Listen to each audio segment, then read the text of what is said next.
Et voilà, nous sommes de retour sur le Mais plateau. le visage, il est en place, le beau visage sympathique de notre frère, ami, collègue du côté de Yaoundé, monsieur Arnaud Gueffard. Eh bien, ce bleu vous va ravir. Bonjour, c'est à vous l'antenne pour la revue de presse.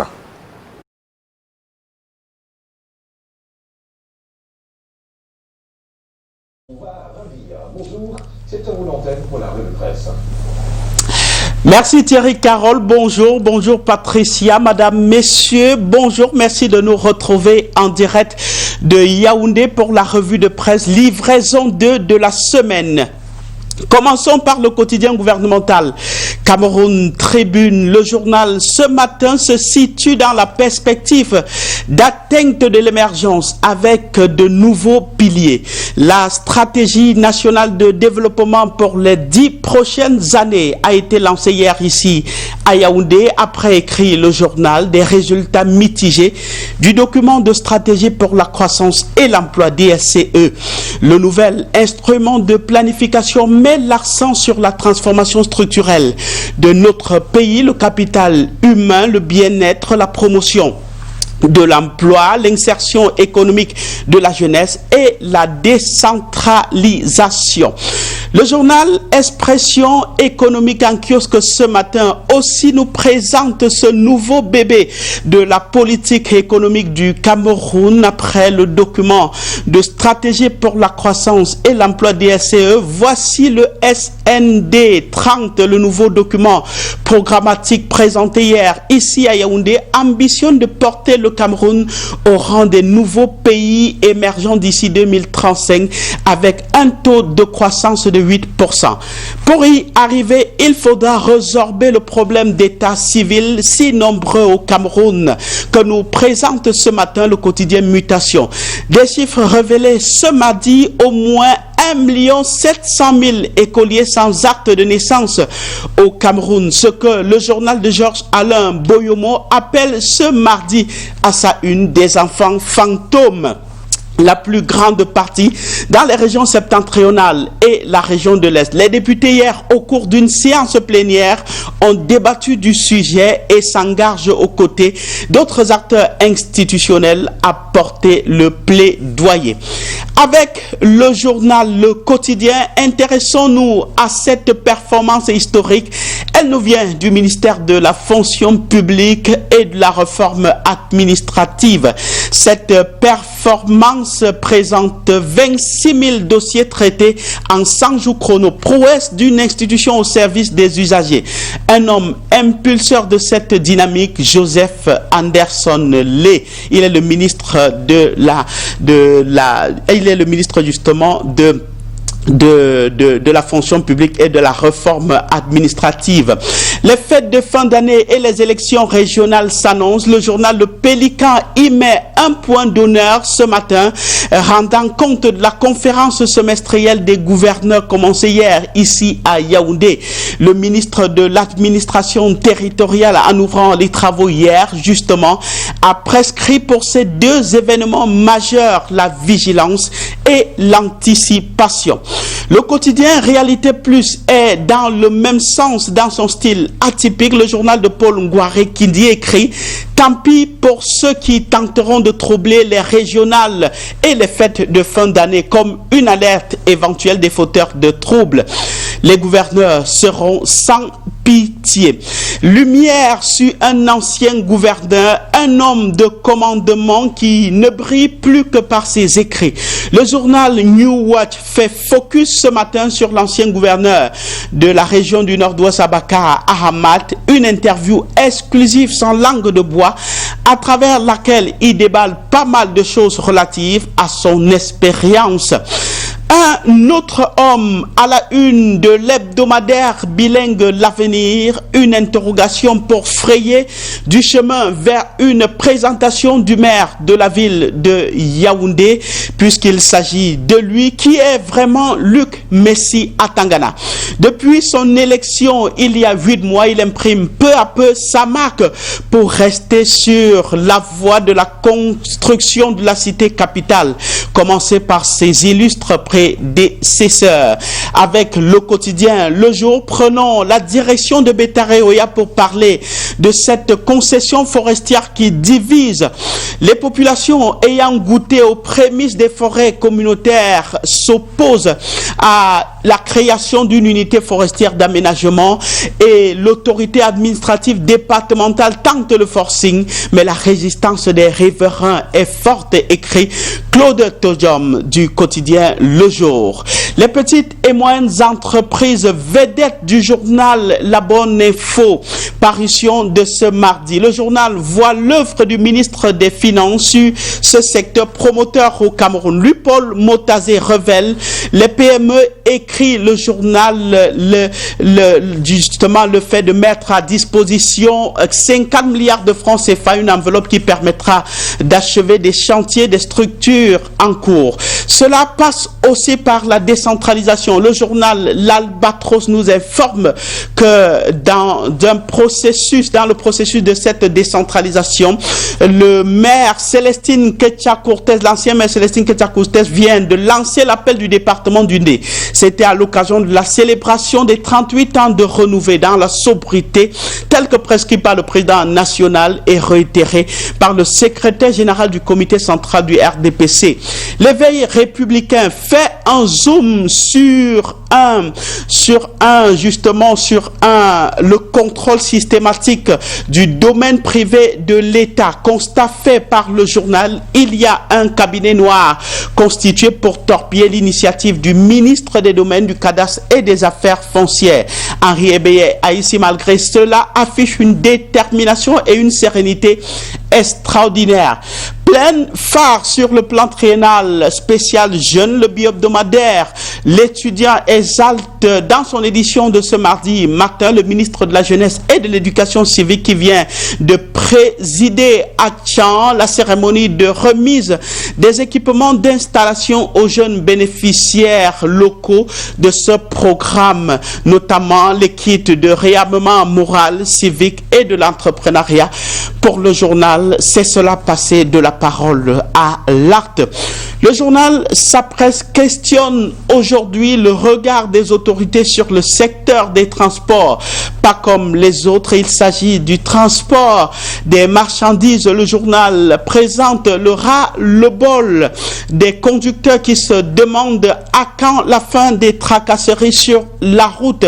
Parlant justement de ce secteur, le président de la République, toujours affligé après la disparition de sa sœur aînée, veuve Bidjane Régine Gonda, l'hebdomadaire Méomé Sala rend hommage à ladite matriarche dans son édition de ce mardi. Yaoundé, Méomé Sala, en passant par Mengon, ils sont nombreux des Camerounais qui étaient aux côtés du couple présidentiel justement pour honorer la mémoire de maman Régine. Après la tristesse, rions un peu pour sortir. Imaginez un époux parti de la maison samedi dernier qui ne revient que ce matin. Son épouse qui l'accueille toute nerveuse en lui demandant: Lisée, tu as passé 3 jours dehors, tu viens d'où? Et l'homme qui, sur la défensive, trouve l'argument salvateur: je suis allé à des funérailles et c'est moi qu'ils ont enterré par erreur. Revue de presse Stoff et fin, première partie en direct de Yaoundé, techniquement assurée par Léonard Ndombou et Thierry Camto. La suite, c'est avec vous, à Douala. La suite, c'est de ce côté avec Et la suite, effectivement, à Douala avec le quotidien La Nouvelle Expression qui nous reparle à sa une de ce décès, le décès de la jeune Lydienne Taba à Lokoudje, une localité de la région du sud du Cameroun. On se souvient de la mort tragique de cette jeune fille au domicile du sous-préfet de la localité. La famille estime que jusqu'ici, le tribunal tente de torpiller ce procès qui aurait dû s'ouvrir depuis quelques temps maintenant. Ça traîne jusqu'ici, mais on note que l'instruction de l'affaire Taba a commencé devant le tribunal militaire des Bolova. Après l'étape de l'information judiciaire, on pense que la partie civile des éventuels témoins seront entendus en début du mois prochain, indique Maître Dominique Fous dans les colonnes du quotidien La Nouvelle Expression ce jour. Le journal note également que le 31 juillet 2020, le jour de la reconstitution des faits, était tenu plutôt secret. Des journalistes et écarté de ces lieux de la reconstitution, des faits qui font croire à la famille que le tribunal tente de torpiller ce procès. Pour la défense, les intérêts de la famille avaient été lésés dans certaines étapes, comme la reconstitution de ces faits précisément. Une telle omission ne saurait faire prospérer la transparence dans cette affaire. Notons que Franck Derlin Eyono Ebanga, le sous-préfet en question, a été déchargé de ses responsabilités et appelé à d'autres fonctions lors des récents mouvements à la préfectorale, écrit le journal La Nouvelle Expression en kiosque aujourd'hui, qui nous ramène dans la région de l'Est Cameroun pour parler de cette affaire des forêts communautaires à Bétaré Oya précisément, avec ces riverains qui passent à l'offensive. Une délégation des représentants des communautés locales a rencontré la presse pour mieux clarifier sa position sur la question. Ces riverains qui restent donc totalement opposés à l'érection de cette forêt communautaire dans la localité. Le journal revient également sur les manœuvres du préfet de la localité qui s'attaque d'ailleurs aux journalistes qui tentent de s'opposer à cette affaire. C'est donc un reportage de Lindo Vidjo à lire dans les colonnes du journal La Nouvelle Expression en kiosque ce jour. Le journal qui nous parle aussi de l'école primaire au Cameroun avec plus de 32% d'enfants sans acte de naissance dans nos établissements scolaires. Sur près de 5 millions d'enfants inscrits, 1,7 million d'écoliers n'ont pas de documents au Cameroun. Ce document de naissance qui a d'ailleurs fait l'objet d'une session spéciale à l'Assemblée nationale hier, écrit le quotidien Le Messager en kiosque aujourd'hui, qui qualifie le phénomène de scandale. Le scandale camerounais, écrit donc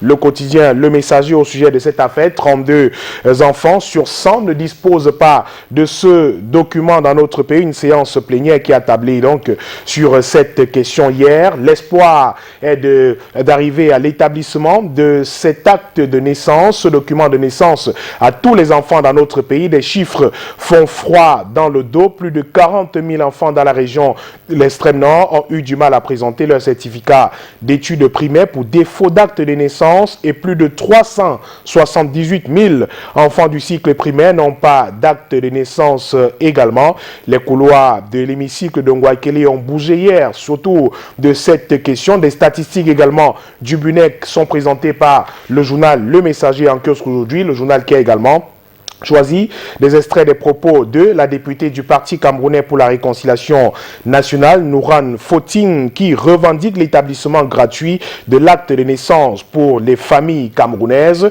La mafia autour de l'acte de naissance doit être démantelée, a-t-elle lancé hier à l'hémicycle de l'Assemblée nationale à Yaoundé. Au sujet de la crise sécuritaire et sociopolitique dans les Messagers, revient ce matin sur les propos du cardinal Christian Toumi sur les ondes d'une radio international. Le prélat se dit convaincu que la solution justement pour un retour à la paix dans les régions du nord-ouest et du sud-ouest du Cameroun serait donc l'amnistie. Le président de la République devrait donc faire libérer toutes les personnes qui ont été arrêtées dans le cadre de cette crise qui secoue les régions du nord-ouest et du sud-ouest depuis 2016. Le prélat exhorte Paul Biya à mettre en œuvre des mesures d'apaisement pour un retour à la paix dans ces zones, c'est-à-dire déclarer l'amnistie pour qu'il y ait la paix et que les enfants aillent à l'école. Il faut que l'armée rentre également dans les casernes, a-t-il lancé, et que les garçons qui se battent dans ces zones déposent également les armes. Ce sont donc là quelques doléances du cardinal Christian Toumi, quelques jours après son arrestation dans la région du nord-ouest, son kidnapping avec libération, suivi d'une libération quelques heures après. Le journal parle donc des propos de ce prélat comme des revendications qui ont été portées par ces combattants séparatistes. Le journal Info Matin ne voit pas cette sortie d'un bon œil.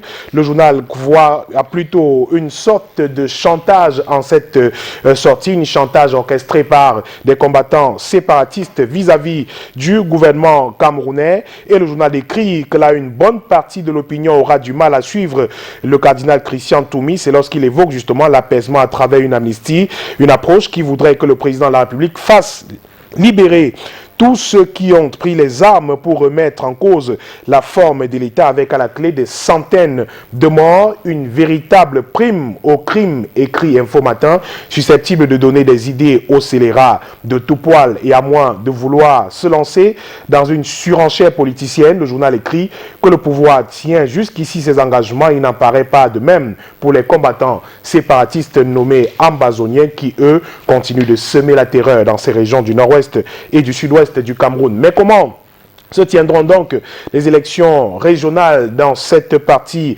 du pays avec l'insécurité qui grandit de plus en plus? Eh bien, le ministre de l'administration territoriale croit avoir des clés pour assurer cette sécurité. Paul Atangadji prépare donc avec sérénité les élections dans ces régions et dans tout le Cameroun en général. Il faut apporter des réponses appropriées en vue non seulement de la tenue sereine de ces élections du 6 décembre 2020, mais également de la sécurité aux populations en cette période de fête de fin d'année. C'était le but donc de la conférence semestrielle des gouverneurs des régions tenue hier à Yaoundé, conférence qui se poursuit d'ailleurs aujourd'hui. Il est question d'aborder les problèmes de sécurité politique, économique et sociale dans les 10 régions du Cameroun avec un accent particulier sur les régions du nord-ouest et du sud-ouest, écrit le quotidien Info Matin en kiosque aujourd'hui. Kalara nous amène au tribunal pour reparler de cette affaire du terminal à conteneurs du port autonome de Douala. Une décision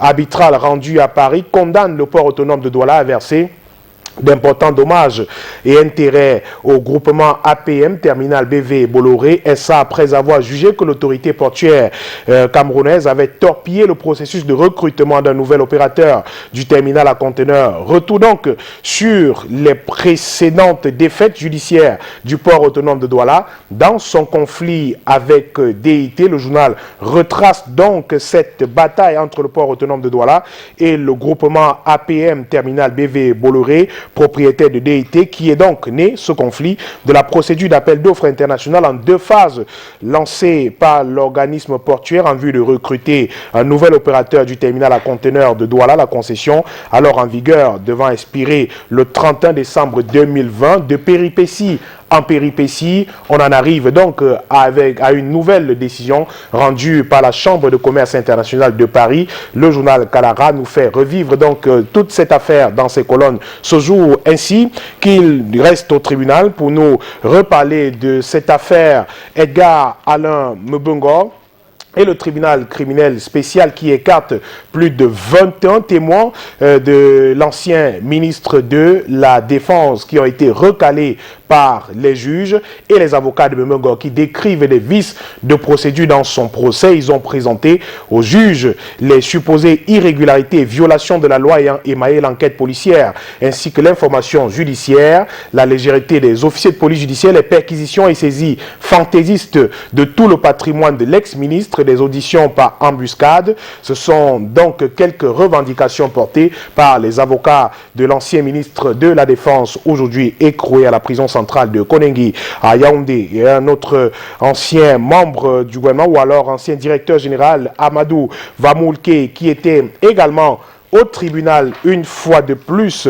et qui s'est exprimé sur les faits qui lui sont reprochés. Il lance d'ailleurs qu'il était un gibier à abattre lorsqu'il était directeur général de la CRTV. Dans le volet 2 de l'affaire, CRTV, ancien directeur général, a enfin, le deuxième volet a enfin poursuivi son audition par ses avocats après 6 mois de temps mort, occasion pour le journaliste de parler de calvaire qui fut le sien et de souligner qu'il est poursuivi pour des faits qui ne lui ont jamais profité. C'est donc à lire en page 4 de l'hebdomadaire du monde juridico-judiciaire Kalara en kiosque aujourd'hui. Aurore Plus, le journal Aurore Plus bi-hebdomadaire nous parle d'une affaire de détournement également. Une affaire de détournement, plus de 39 milliards de francs CFA qui ont disparu du ministère de l'économie, de la planification et de l'aménagement du territoire. Le journal met à l'index le directeur des programmations et des investissements publics au ministère de l'économie, de la planification et de l'aménagement du territoire pour cette affaire de détournement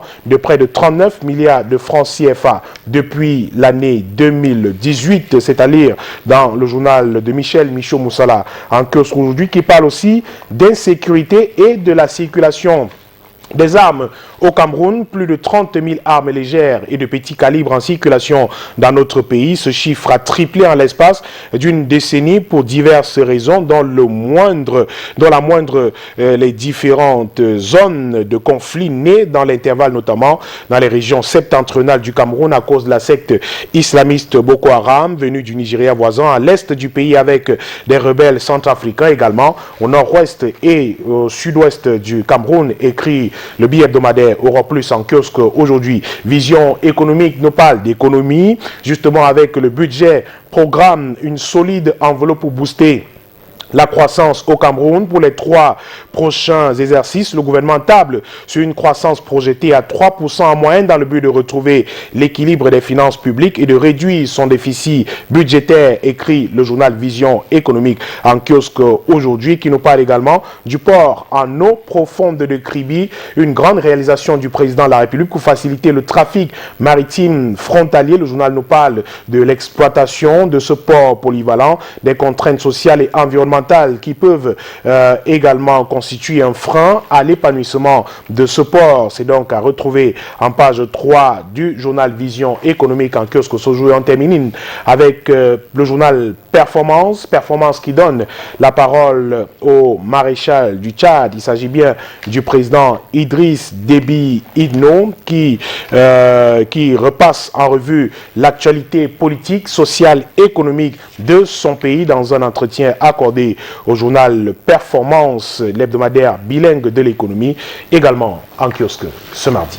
Voilà, merci donc pour cette revue de presse, Michael Tipio. C'était passé de 21 minutes. On se retrouve demain à la même heure. Absolument, demain à la même heure avec le même plaisir. Voilà. Plaisir partagé. Merci. Plaisir renouvelé. À l'instant, on va donc tourner une petite page de pub et on revient pour la suite de tant de belles choses à partager encore avec vous ce matin.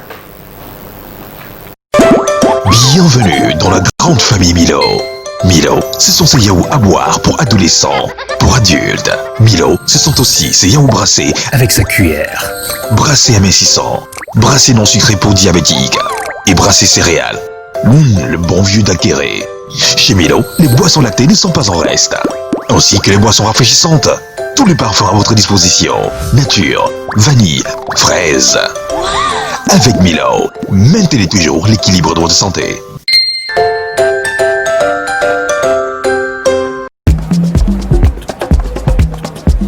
Il gagne avec un Xbet. Et vous? Il gagne avec un Xbet. Et vous? Il gagne avec un Xbet. Et vous? Un Xbet, Bookmaker Company. Ma chérie, elle a des secrets dans le cœur. Bienvenue sur le plateau du 11 d'Europe. Alors aujourd'hui, je ne vais pas vous parler de football, mais d'un match que l'on doit gagner ensemble, celui contre le piratage. Le piratage ne menace pas seulement les équipes autour de moi, mais des milliers d'emplois en Afrique. À court terme sur le continent, ce sont tous les métiers liés à la production locale qui pourraient disparaître. Aidez-nous à gagner le match contre le piratage. Nous comptons sur vous pour protéger votre télé. Protège ta télé. On revient de la pause à l'instant et ça ne fait que commencer sur Canal Matin. Si vous nous rejoignez à l'instant, bienvenue, installez-vous. Vous avez raté quelques petites choses, mais il y a encore de grandes choses. Le meilleur reste à venir. À partager avec vous. Voilà, le meilleur reste à venir. Par exemple, à l'instant, est-ce que vous savez les chansons qui vous sont proposées pour le cadre de ma chanson du cœur ce matin? Eh bien, on y va tout de suite. Vous avez d'un côté Ange Bagna pour le titre Johnny et de l'autre côté Rosie Bush pour le titre Fais attention. Pour l'une comme pour l'autre, on parle de ces hommes qui ne savent pas bien se tenir, quoi. Quelle sera votre chanson pour ce genre? On y va d'abord pour les extraits rafraîchir les mémoires.